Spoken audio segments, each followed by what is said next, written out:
Hello, this is 𝗪𝗪𝗧 from Bruce Ford, and today I have something a little bit different for you. Today I want to share with you what is the most affordable SUV crossover on the market today with some nice luxury appointments.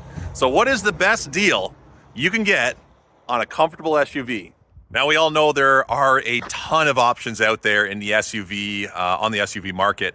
So I wanted to help whittle it down a little bit. So I'm going to focus on the most competitive market today, and that is the compact to mid-size SUV market. Within this segment, there are a lot of options as well. So you think about vehicles like the Honda CR-V, the Toyota RAV4, the Hyundai Tucson, the Nissan Rogue. However, I may be a little bit biased, and I'm going to share with you all about the Fords. Now, the really cool thing about the Fords is that we have 4 Fords within that market. Now, I'm going to share with you 3 of them because the fourth, the Bronco Sport, kind of plays in its own little sandbox, and I'm going to share with you more of the urban kind of looking ones, not the more rugged Bronco Sport. And so I'm going to share with you these 3 behind me. So here we go.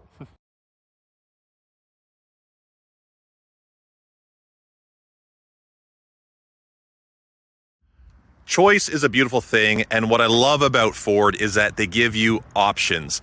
And you'll actually see in this comparison, the options in powertrains will play a major difference in the affordability of a vehicle. We have the Escape, which is available in a gas version, the traditional gas version, a hybrid, and a plug-in hybrid. We have the Mustang Mach-E, which is an electric only, and we have the Edge, which is a gas only.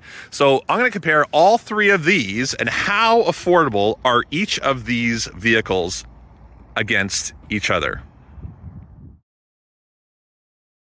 Now you say, whoa, that's a Mustang? Yes, that's a Mustang. And it's not just because it's got your galloping horse on the front there. The Mustang just epitomizes freedom, adventure, individuality, and performance. And that is what this Mach-E is. It is really spectacular. The other thing is that some people may think, well, it's a little bit different. It's a coupe-like body shape, right? You see this big arch there, but it's actually a bit of a fakey coupe because it actually goes up a little bit higher as well. What you'll notice too is all these 3 vehicles, if you line them up nose to nose and back to back, they are surprisingly close in size. The Mach-E is a little bit lower and longer, but with the way they've designed its shape, it allows you nice headroom in the back for the rear occupants and still a good sized cargo area as well.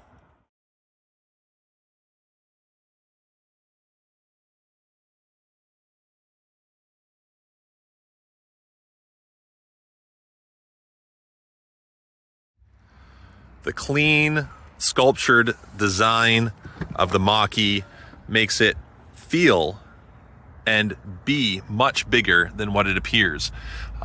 Just love the design of the interior, the big panoramic roof above you sheds a lot of light into the interior. Very clean, elegant design. If you look on the in the front here, it's just simple and beautiful.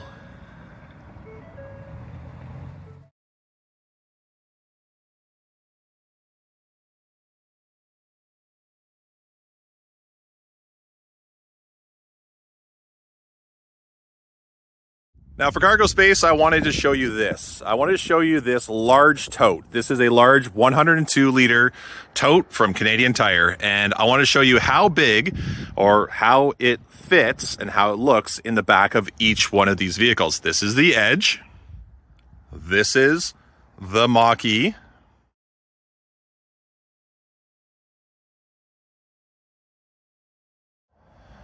And this is the Escape. Now I'm almost 6'4", so my size is a good indicator of how much space is actually in the vehicle.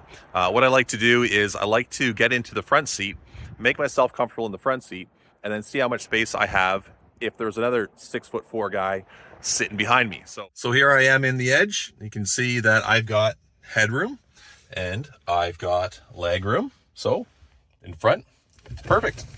Let's get into the back. Now, get into the back. I can actually see here, I've got headroom as well, again, and leg room. Perfect. I fit well. So let's do the Mach-E now. There we go.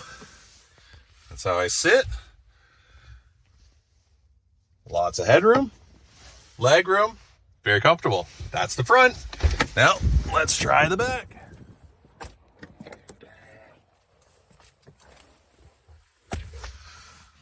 Same thing. Knee room, headroom, lots of light. Lots of light. It's beautiful. Very comfortable in the Mach-E as well. So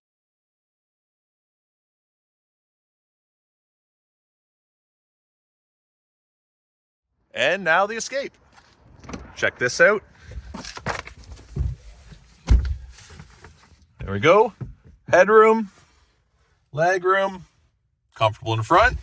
Now the back.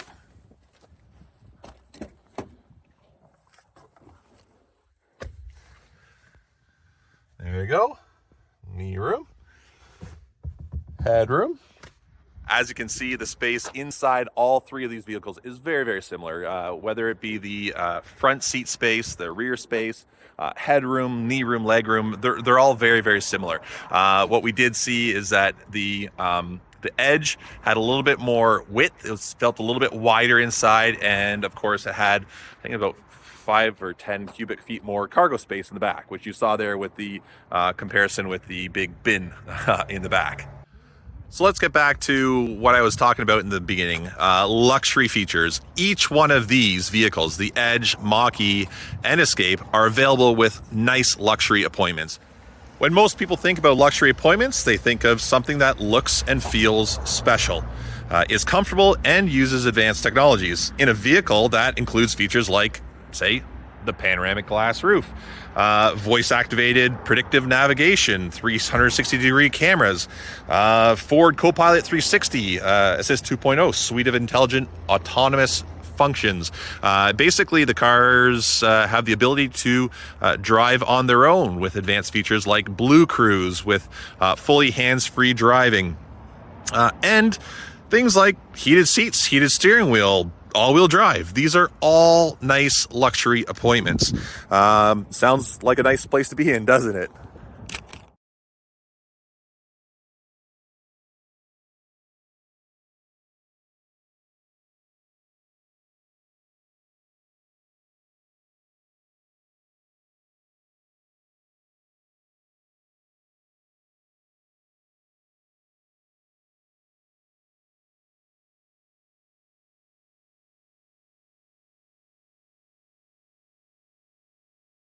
So back to affordability.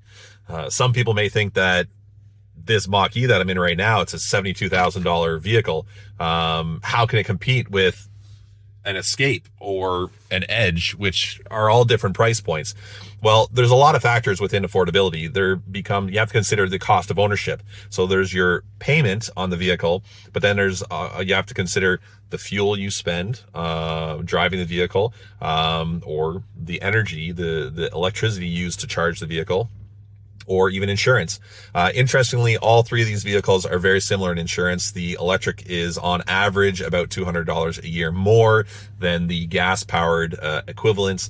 So it's very, very little difference there. It more comes down to the energy used as you travel, and your monthly payment.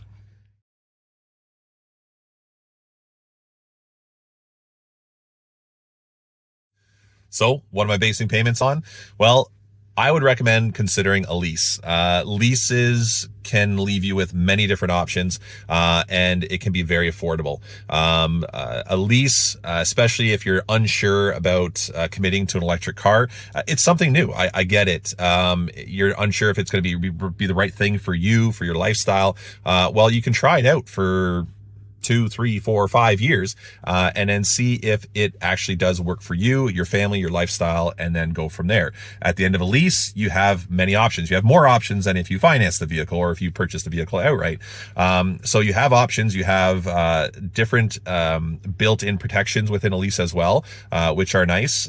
So I'd love to be able to chat and share details of a lease and the advantage of it with you as well. The basic example that I would set all 3 of these vehicles up on with is a 4-year lease with 24,000 kilometers per year. That's plenty of kilometers for most people. And for the fuel consumption figures that I'm going to show you soon as well, I'm going to set it up as you're doing 24,000 kilometers per year. 70% of it is highway and 30% of it is city. There's not a lot of stop and go in the valley here. Things flow pretty well and easily, mostly 60, 80, 100 kilometer hour roads that is free flowing. So that's a good way to set up the comparison. Oh, and this is with 0 down and no trade-in. So obviously if you wanted to put money down or if you had a vehicle to trade in, it would reduce your monthly payment as well. So first up, I'll show you the pricing on the Ford Edge.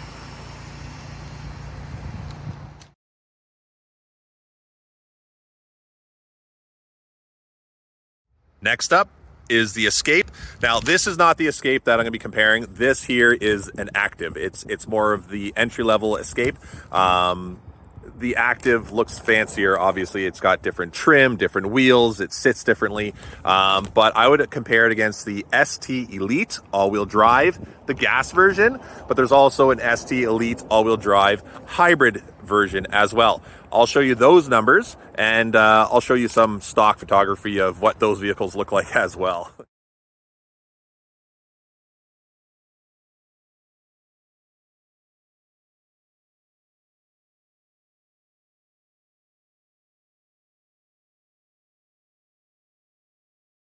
And lastly, numbers on the Mach-E. This is the actual car that is going to be in the comparison numbers. We have this one here in the light color. This is the California Route 1.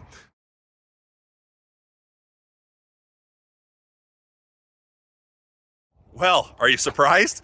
It kind of blew me away. I was surprised as well. But when you consider all the factors, fuel savings or cost of energy to charge the vehicle, your monthly payments when considering a lease, because you have to consider interest rates, residual values, government incentives. All those play a huge factor in the cost effectiveness of a vehicle and the affordability of this type of vehicle. Please contact me, Ryan Heikup, at Bruce Ford at 902-825-5555. I look forward to hearing from you.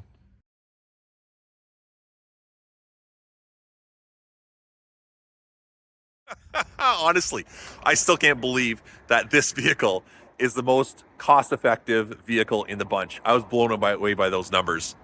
If you want to know more, please come see me.